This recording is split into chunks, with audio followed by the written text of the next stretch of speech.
Hello, and welcome to No Favour for Pioneers, the Edinburgh Medical Heritage Podcast. Today I'm talking with Stephen Kerr, College Librarian for the Royal College of Surgeons of Edinburgh. Stephen, welcome. Hello, hi Ryan, how you doing? So you're quite interested in the author of the Sherlock Holmes series, aren't you? Yeah, well, Arthur Conan Doyle obviously is a big name in medical history in Edinburgh. I'm associated with the Royal College of Surgeons of Edinburgh. He's got a very close affiliation with one of our most famous fellows. So it's an interest because I work with some fairly important primary Arthur Conan Doyle material, and the literary aspect of that is obviously enormous.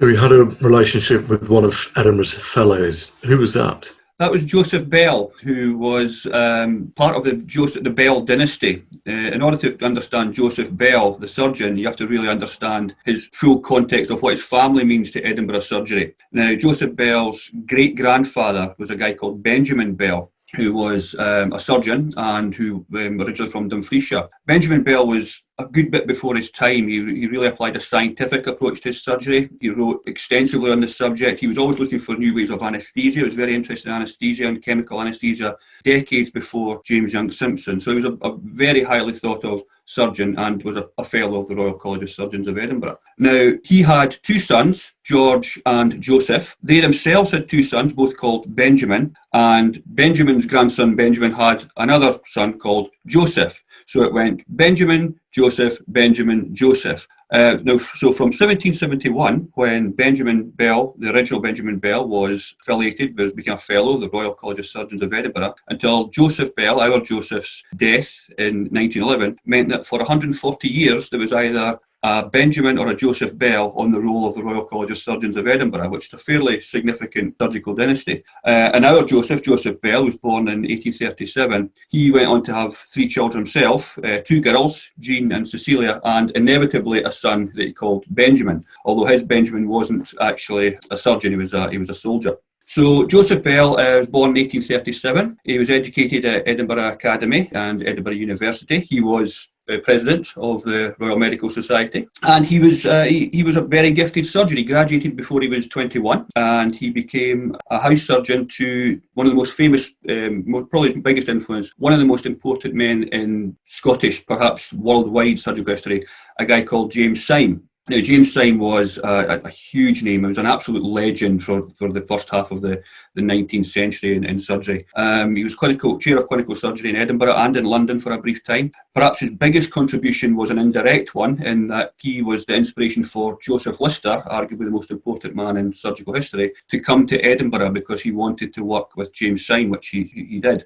James Syme was also a very inventive man. He, as well as his surgical genius, he invented solution, which when it was applied to cloth, turned the cloth waterproof. And he wrote a paper on that and would have made an absolute fortune were it not for the fact that a chemist from Glasgow, a chap called Mackintosh, read the paper, stole the patent and made a fortune as the rubber Mac, which should really be called the rubber Syme. That's probably why people from Edinburgh have a unique distrust of people from Glasgow. But Syme was a great inspiration for Joseph Bell, along with John Goodser, to whom Bell was an anatomical demonstrator. And Bell was a surgeon in Edinburgh. He worked at the Royal Infirmary. He was in 1887. He was given the honour of becoming the first surgeon to the Royal Hospital for Sick Children, the Sick Kids. Now that happened in 1887. The Sick Kids opened in 1860, but for those 20 odd years beforehand, surgery was done at the Royal Infirmary. So to become the first permanent surgeon based at the Sick Kids was obviously a huge honour for Joseph Bell. Brilliant surgeon, huge fan of nursing. He wrote a book called A Manual of Surgery for Nurses, which was a big hit with the profession. It was dedicated to Florence Nightingale, who became a friend of Joseph Bell's and who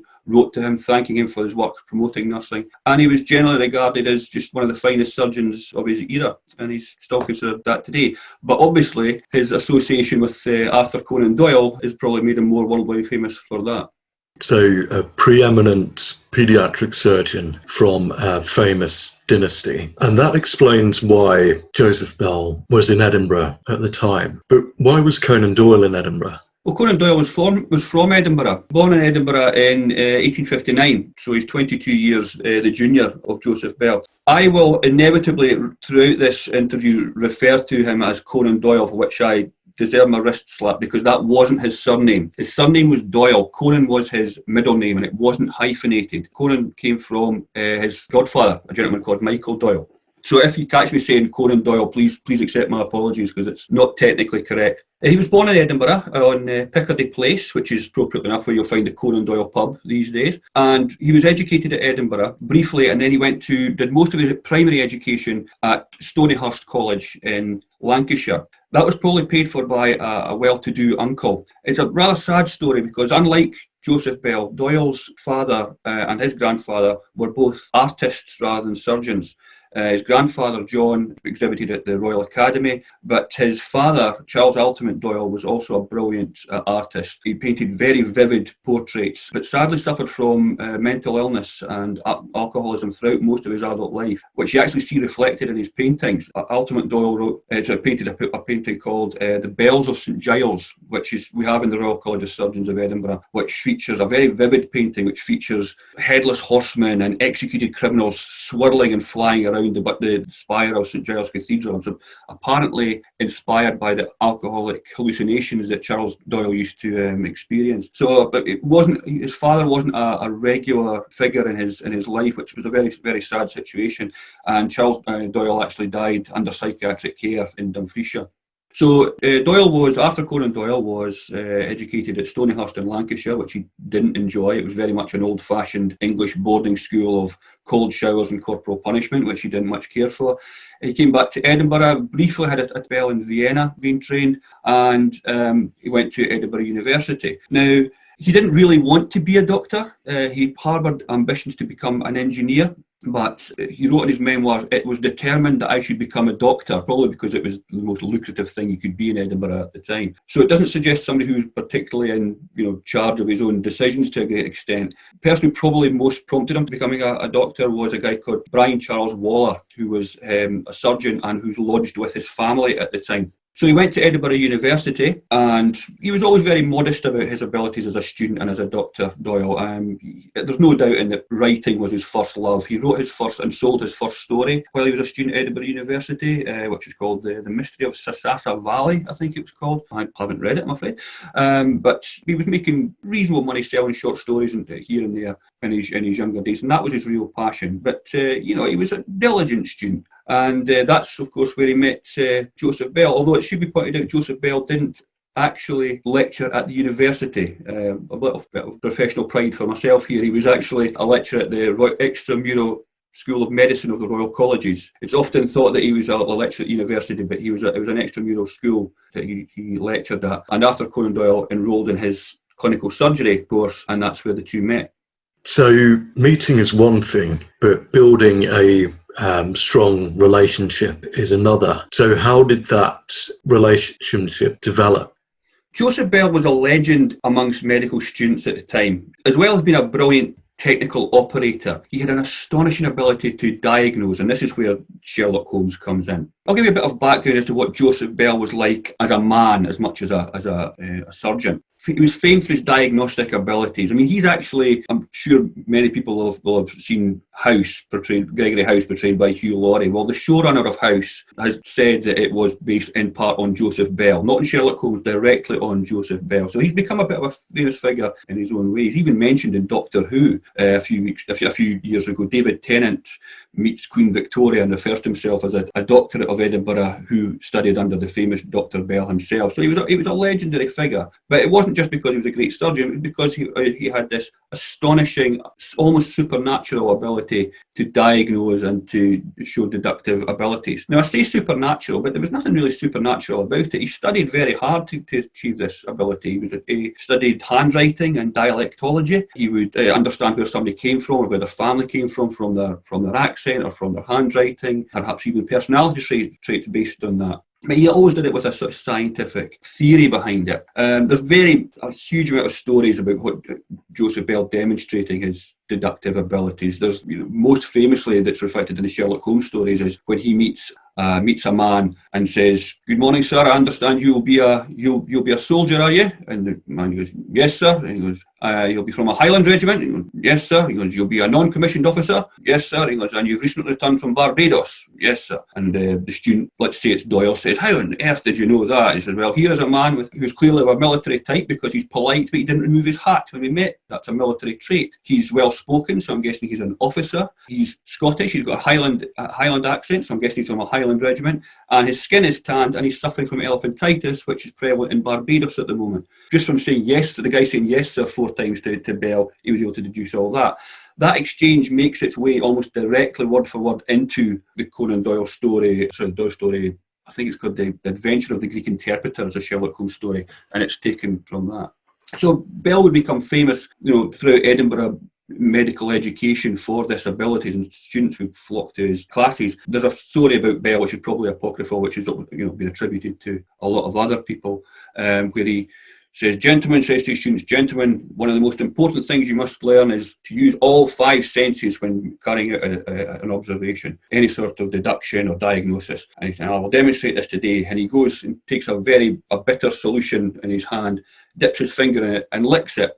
And he invites all the students to do, grimacing at the time, at the horrible taste, invites all the students to come and do the same. The students come up, they dip their finger and taste this horrible, disgusting solution, and they're retching and gagging at the horrible taste. And then Bell announces to everybody, well, gentlemen, you've all failed this particular type of observation because not one of you noticed that I actually dipped my index finger into the solution but tasted my middle finger. So it was, that's the sort of thing that Bell would do. It was almost a sort of playful manner to him. But as I said, he always wanted a sort of scientific concept that would back up his deductions. Otherwise, he would just see it was just some sort of party piece that he had. Another time, he brought in a patient to his class, and the man was walking with a distinct limp. And he said to the class, can anybody diagnose the affliction that this gentleman has? And one brave soul put his hand up and suggested that his limp was caused by hip disease. And Bell said, hip disease, nothing. This man is suffering from corns. See, he's cut a hole in his shoe to alleviate the pain, so he's walking from that. But his main affliction is chronic alcoholism. I can tell that from the bloodshot eyes, the red complexion of his face, and the fact there's a bottle of whiskey sticking out of his pocket. So there was always something that he wanted to absolutely guarantee that his diagnosis was correct. So Arthur Conan Doyle, obviously knowing of Joseph Bell's ability and thinking this is a man I can learn from, enrolled in his clinical surgery. Now, as you say, there's a difference between applying into somebody's course and becoming, striking up a relationship of any kind with them. Doyle wrote at the time that friendships between students and lecturers in academia in Edinburgh at the time were very, very rare. It was almost non-existent. It was very much a professional, senior-junior relationship. And it's probably pushing it to say that these men became the greatest of friends. They became close, but to say that they were close friends is probably pushing it a little bit. But Bell must have seen something in Arthur Conan Doyle because he enrolled him as his clerk in the infirmary, which gave him the opportunity to observe Bell's diagnosis and deductive abilities on a very close personal basis. Now, why did Bell choose Doyle? He may have seen something in him that he liked. It's more likely that Bell knew Syme knew a guy called John Brown. John Brown knew the Doyle family, and that's how the relationship got to know each other. So it's I know a friend of a friend. But certainly he liked him enough to employ him as his clerk. And then, as I say, Doyle would see Bell's work directly with patients, as well as in a classroom setting, and the relationship sort of burgeoned from there. So where did this passion for diagnosis and deduction come from? Was it from being taught or being around people like Syme, or was it just self-driven desire to deduct things? It's a very good question. There will be scholars out there that can give an answer to that, Ryan. Unfortunately, I don't think I'd be able to give a good answer on that. I mean, as I said, his great-grandfather, who obviously he never met, was not only a great surgeon, but also driven by a desire to help people, whether it was in the alleviation of pain or the scientific approach that he took to his surgery. Yeah, it's a really good question. Is where did Bell get his inspiration? Working with Syme undoubtedly would be enormous. I mean, the influence of Syme cannot be overestimated. But I mean, Bell was was just a uniquely talented man as well. I mean, we're not talking about a guy who just had a party piece. This was a guy who was secretary, treasurer, president of the Royal College of Surgeons of Edinburgh, first surgeon appointed to the Royal Hospital for Sick Kids. He also, I mean, famously, I can't not mention this, he famously assisted a guy called Henry Littlejohn in a number of criminal cases in Edinburgh. So there was a real direct Sherlockian, if you like, influence that Joseph Bell brought. Henry Littlejohn was the Director of Medical Jurisprudence, I think. He was a Chief Medical Officer in Edinburgh in the latter half of the 19th century, and was therefore obviously involved in a great many criminal cases, murders and what have you. And the most famous one that he took the assistance of Joseph Bell in was probably the case of Eugene Chantrel, who was a French tutor whose wife, Elizabeth Chantrel, had died apparently from a gas leak in their home. But Joseph Bell and Henry Littlejohn investigated this and found that Eugene Chantrel had been unusually interested in the gas fittings in the home, but had also been buying up a huge amount of morphine in pharmacies over the past few weeks. And conveniently enough, there was a large insurance policy against his wife's life there. So he was eventually found guilty of murdering her. And it's said that he told Henry Littlejohn to give my congratulations to Joseph Bell. He did more than most to bring me to the gallows before he was hung. That was a very famous case and pushed the name of Joseph Bell. Eugene Chantrel, actually, interestingly enough, as Bell was the inspiration for Sherlock Holmes, Eugene Chantrel became the inspiration for a very famous literary character, because Robert Louis Stevenson based Dr. Jekyll and Mr. Hyde on Eugene Chantrel, this brilliant man who had a dark side. So that's an interesting little juxtaposition there. Was Bell integral for going to the scene of the crime and looking at the evidence and identifying Chantrel as the killer, or was it more a support of the investigation? It's difficult for me, not something I would be able to give a good answer on. I mean, let's be under no illusion, Henry Littlejohn was leading the medical aspect of the investigation. Joseph Bell was assisting him. Bell did not come across as a person who would step on people's toes. I think the story, I mean, the Chantrel story is out there. There's lots of information on it. I think Joseph Bell's part in it has perhaps been overplayed throughout history, because obviously Bell became known as the inspiration for Sherlock Holmes. So the natural association is that he was the main reason that Chantrel was eventually caught. It's probably pushing it to say that, and he was absolutely under no illusions that he was being consulted by Henry Duncan Littlejohn, who was the main lead in that. But the details, I'm afraid, I wouldn't be able to give you on what he actually did in terms of, I can give a vague outline of what the Chantrel murder case was, but I do certainly advise that people look into it, because in terms of Victorian era Gothic Edinburgh murder, it's a really nice true story. There have been a lot of depictions of Sherlock Holmes throughout history, both in literature, radio, film, television. Which of those, including perhaps Dr. House, would you say most resembled the real Joseph Bell, both in physical attributes and in character? I think, well, is it Basil Rathbone? Was that what, I can never remember the guy's name, but Doyle, when he wrote about his inspirations in his memoirs, he said, I thought of my old friend Joe Bell with his hawk-like nose and his gait. So I think, anything that's got a sort of narrow nose, I think, because Joseph Bell in the picture, he does look like a slightly hawkish face there.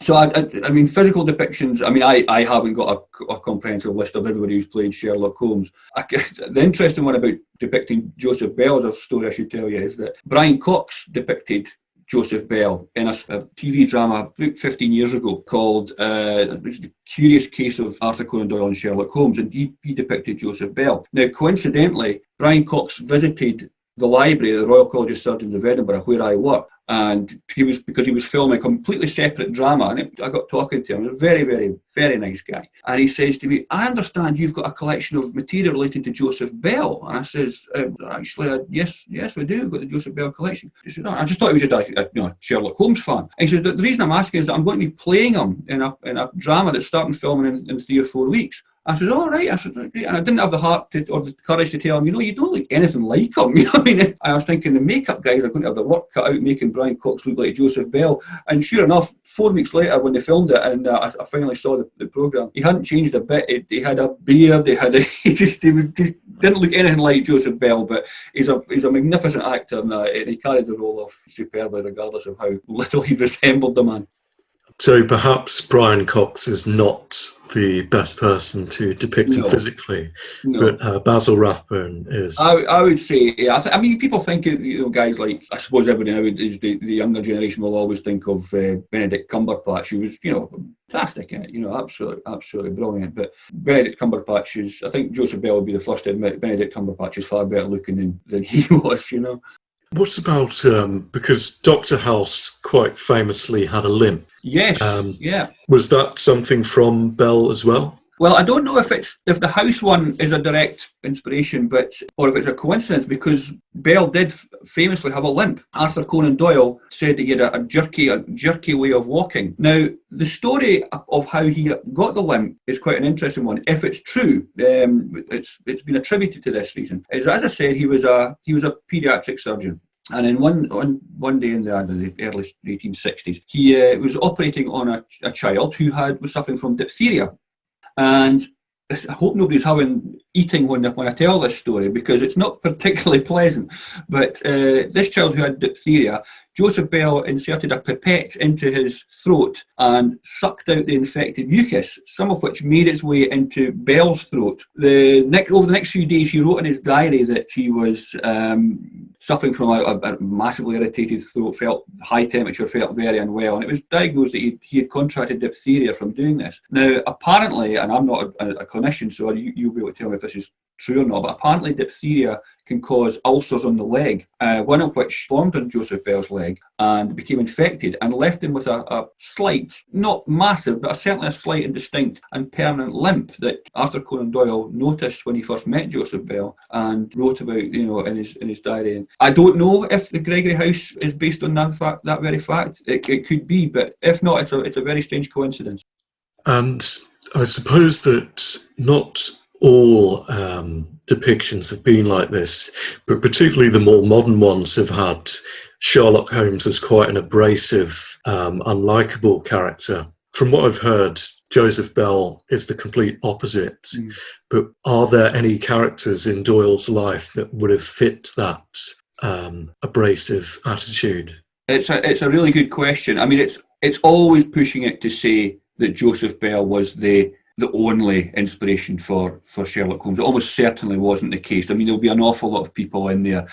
Doyle himself referred to Edgar Allan Poe's detective as Auguste Dupin as an inspiration. I haven't read any of that particular detective, so I can't say if that's accurate or not. You've got to understand, Doyle had a remarkable ability to memorise personalities and characterization. So he could have put people in, without being totally aware of who the person was, into Sherlock Holmes. I think there definitely would be a bit of Brian Charles Waller, his family's lodger and a surgeon. There might have been a bit of him in there, who was quite a strong character. I would be very surprised if there isn't any of his father, Charles Ultimate Doyle, in Sherlock Holmes. Famously, Sherlock Holmes is a drug addict, and addiction was something that he was exposed to, that Doyle was exposed to, because of Charles Ultimate Doyle's his father's addiction to alcohol. So there may be something in there. Bell would be the main inspiration. You're absolutely right. There is a lot of Sherlock Holmes that Bell would have turned away in disgust at, presumably obviously the drug use. But Doyle had a real ability to draw on a variety of characters, not only in the Sherlock Holmes stories. The Professor Challenger in The Lost World is based on William Rutherford, famous Edinburgh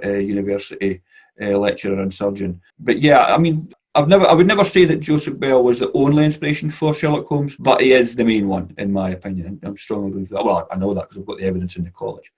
And what about Doyle himself? Is he a self-inserted character as Dr. Watson, or is Watson another inspiration? Well, that's a good question. It's a personal thing. I always think that Doyle based Watson mainly on himself, but it's said he took the name from a guy called Patrick Heron Watson, who was a surgeon who worked in Crimea with Florence Nightingale. Doyle was, I always think, a little bit unfair about Watson. I think he always wanted to make Sherlock Holmes the hero that people would root for, and Watson, I think, served as the lay person that would just get the juxtaposition of the story moving it along. But there's a fascinating piece of film, I think the only bit of film of Doyle that exists, where he refers to Holmes' rather stupid friend as Watson, which I think is a little bit unfair. Again, he probably took that from Watson from a variety of people. There's no one main individual, if you like, in the same way that people think of Joseph Bell when they think of Sherlock Holmes. But personally, I think that Doyle always saw Watson as himself, perhaps in comparison to Joseph Bell's diagnostic and technical abilities, which he didn't perhaps possess. But it's difficult to say. You may be unable to answer this, but you mentioned that Doyle was quite deprecating towards Watson. Is that some form of self-deprecation or something else? Difficult, obviously impossible to answer. As I said earlier, Doyle was a doctor first for money. He wrote for love. I mean, that was his main passion. And he was always quite perhaps self-depreciating about his own academic and medical abilities, which is probably, inaccurate. I mean, the guy was a doctor. I mean, he was not, he was nobody's fool. He was a very, very intelligent, bright guy. I mean, he wanted to be an ophthalmologist. At one point, he actually travelled to Vienna because he knew that the finest eye surgeons and training in ophthalmology could be found in Austria. So he went back to Vienna, but struggled badly with the language barrier, which is no great shame in that. Came back to started a career in London. I briefly opened a practice in ophthalmology in London, but it didn't work out. And he's always quite self-depreciating about that. I think he was just a naturally modest guy. I also think Doyle would rather have been remembered for his more critically acclaimed but less well-read historical novels, none of which I've read and none of which I can comment about, I'm afraid, with any level of knowledge. But, because he'd always associated with this hugely successful character of Sherlock Holmes, perhaps he was always trying to downplay that. I mean, in the same bit of video that he describes Dr. Watson as being a rather stupid friend, he talks about, the people who contact Sherlock Holmes in amazement, thinking that he's a real person. He says that I get letters addressed to him, I get ideas how to solve cases, I get suggestions for his housekeeper, and he seems quite baffled that people would think that this guy who he's clearly invented, or who's clearly a literary fictional creation, is a real person. So I think more than anything else, he was baffled by how popular character became. But he was a lucky man. I think he maybe should have appreciated more of what he'd achieved, the great things that he'd achieved. Well, he did try to kill Sherlock Holmes off at one point to get away from him. Yeah, and brought him back when he realised that it was the lucrative thing to do. Yeah. Of all the specialties, and in particular Bell with paediatrics, why did Doyle choose ophthalmology? I think he was looking for money. He wanted he heard that there was great money to be made in ophthalmology. I don't know whether that was true or not, but I think he was perhaps just trying to find a calling. He was making about between £10 and £15 a year selling short stories. It was good money, but it wasn't enough to live on. He was also writing clinical articles. He was published in the British Medical Journal. I think it was just a case of I wanted to find his calling. But his ophthalmology skills never got above the basic. He could do very minor cataract surgery. And even if the writing hadn't taken off, I think it's very, very unlikely that he would have been a full-time ophthalmologist.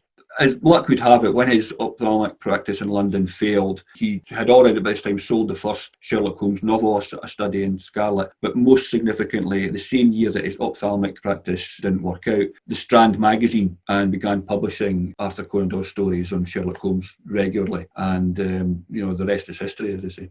Because of the popularity of Sherlock Holmes, it would be easy to assume that Bell was an integral part of Doyle's life. Was he, or was there another figure who was sort of the inspiration for Doyle's movement into literature?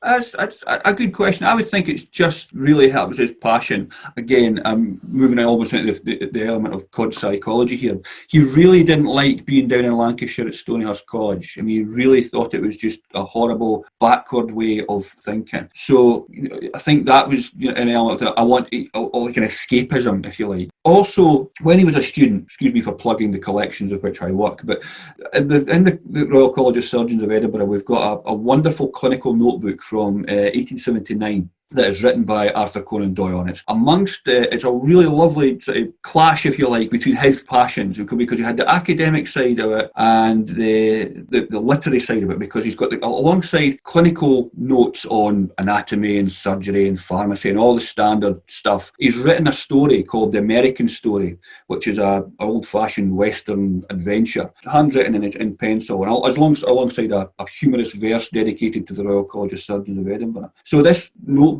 shows that while he was, studying the medical aspect of it, which he knew what intended for him to make a good career for himself, his passion was still writing fiction. and writing and creating things and the artistic element of it. Whether what it was that was causing it, whether it was because he was dissatisfied with the idea of being a doctor, or whether there was an individual behind it, I think that's a really good physical demonstration of Arthur Conan Doyle's mindset at the time.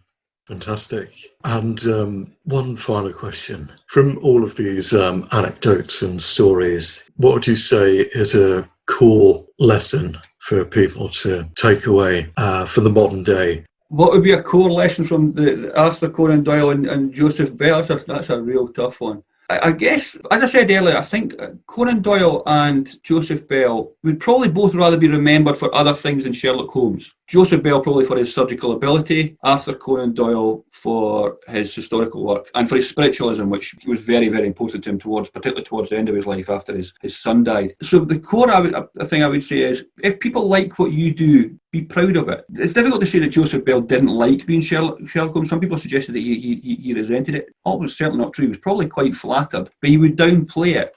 Arthur Conan Doyle, I've got a letter from Arthur Conan Doyle in the college to Joseph Bell, thanking him for his suggestion for a bacteriological criminal, but suggested it's probably beyond the understanding of the average reader. So Joseph Bell was clearly making suggestions to Doyle about, what about this for an idea? What about this for an idea? But he really spoke that he was the inspiration for Sherlock Holmes. In fact, Arthur Conan Doyle, again, in another letter to the college, apologises to Bell for the possibility that he's going to be bothered by the same lunatics' letters that he gets, because he's spoken to a guy called Harry Howe, a journalist at the Strand, that he was thinking of Joseph Bell when he wrote Sherlock Holmes. Obviously, the most important piece of evidence that Doyle based Bell on Holmes is the letter from 1892 that we have that says, "It is most certainly to you that I owe Sherlock Holmes." But I think it shows a level of their abilities that they created this legendary figure that will stand, for as long as books are read, people will be reading Sherlock Holmes. And neither man would consider that the best thing that they did, which I think if there's any lesson to take from that, I'd give anything to come up with something that even remotely is as popular as Sherlock Holmes. And I think false modesty is all very well, and downplaying it is all very well, but